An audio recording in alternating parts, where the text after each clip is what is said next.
Just like a follow-up question, and also building upon the colleague's question in the previous panel, is there any like surprises, differences that in these laws that can catch companies off guard, especially when it comes to the litigation strategy? Well, as you mentioned in the panel, I think that the culture is also very relevant, yeah, in order to implement data privacy litigation or legal strategies, right? Just with an example, right? The way we understand in Saudi sensitive personal information and the way we understand sensitive personal information, it's completely different, right? So this is one of the aspects that companies need to think about it, yeah? So we are always thinking on a global privacy framework with the same legal strategy, but at the end, yes, you can have an umbrella, but it needs to be very flexible in order to allow to comply with local and specific requirements.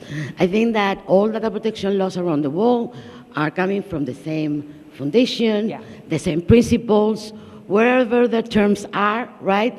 That's not changing, but they have unique things, and it's completely different. I mean, the way in Saudi, under the data protection law in Saudi, understands consent, for instance, it's completely different on the way we understand consent.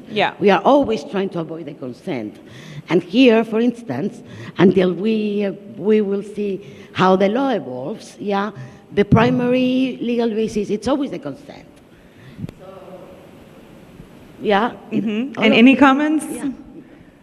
No, of course, to just build up on that point, it's not only, as you've just mentioned, it's not only the consent or the definition of consent which is different in different laws, and as to how the regulators are evolving and trying to keep pace with the developments as well. So in Saudi Arabia, the PDPL, Personal Data Protection Law, it came into effect in September 2024. The implementing regulations were issued almost at that time as well. And now only after 7 or 8 months, we have seen a draft of public consultation for amendment of those implementing regulations.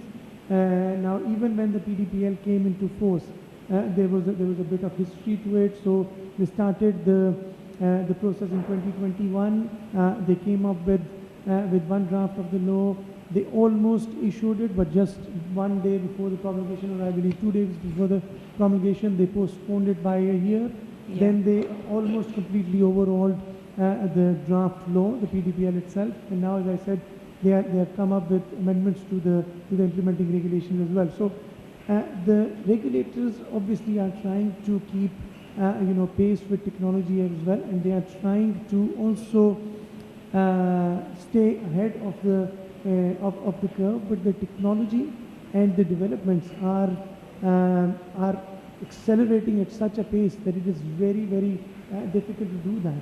And obviously, in terms of, as we have seen the incident in Europe yesterday, when you have quite a few member states, many of the times there are some local nuances also to the law, which become very, very relevant in terms of these crisis situations. Also, the level of compliance and the protection that a local regulator has taken on that aspect, that also becomes very, very critical.